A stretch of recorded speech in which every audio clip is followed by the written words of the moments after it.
German unification was probably the most important political movement of the late 1800s and the early 1900s. Germany was unified under a conservative movement, which is ironic because German liberals over two generations ago wanted a unified Germany. The liberal nationalists had little to do with the unification because they still had not recovered from their failed revolutions in 1848 and 1849. During the 1850s, the German-speaking states were joined together under the German Confederation, which was established by the Congress of Vienna. This was basically 39 loose states of different sizes and strengths, and of these 39, Austria and Prussia were the strongest. Austria presided over the German Confederation, and all these states still were able to trade with one another. Frederick William of Prussia, though, wanted unification under his leadership, and Austria didn't want any unification that would lessen its influence. In 1860, Prussia enlarged its army with the construction of the Prussian Parliament, which was created by the Constitution of 1850, but this parliament refused to provide the necessary taxes, and therefore there was a deadlock between the monarchy and the parliament for 2 years.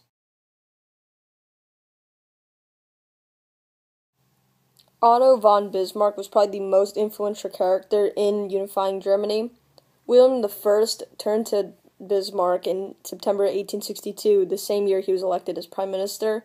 Bismarck had a lot of experience with the Prussian government because he was a representative to the Prussian government, to the German Confederation, and also a Prussian ambassador to Russia and an ambassador to France.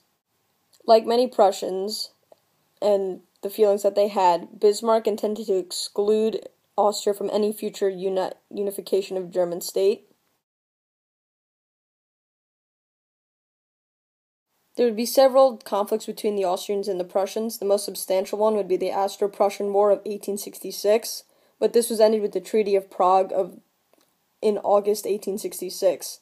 And this treaty was very lenient toward Austria, but in the end it left Prussia as the only major power in the German states.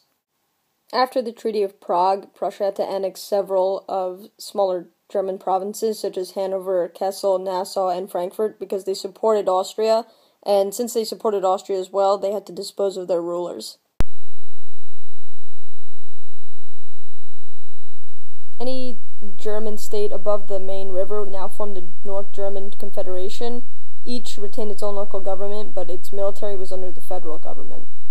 The North German Confederation in 1871 made the constitution for the German Empire, and in effect was now a military monarchy. The second most important war that happened in the help of making the German unification a reality was the Franco-Prussian War, and this was caused by a military coup that disposed of the Bourbon Queen Elizabeth I and replaced it with Prince Leopold, the cousin of the Prussian King William I.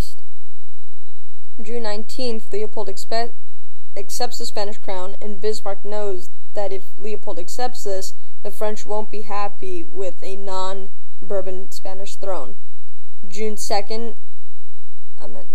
2nd, Spain announces Leopold's acceptance, and by July 12th, Leopold's father renounces his son's candidacy for the Spanish throne, knowing that this candidacy will cause a war between Prussia and France.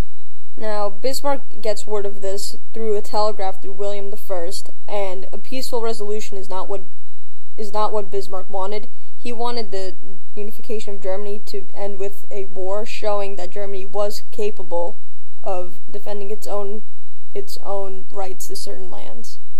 The French government fell for Bismarck's trick, and even though Napoleon III was very sick and he didn't want to go to war, his government believed that victory over North German Confederation would renew popular support for the French Empire. Once the conflict erupted, the southern German states, however, honored certain treaties that they had made with the Prussians and joined against the French.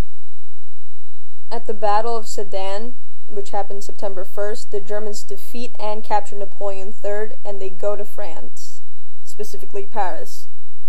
And on January 28th, 1871, they go to the Hall of Mirrors at the Palace of Versailles, and the German Empire was proclaimed. Now, the German unification had a lot of long-lasting effects on Europe. For one,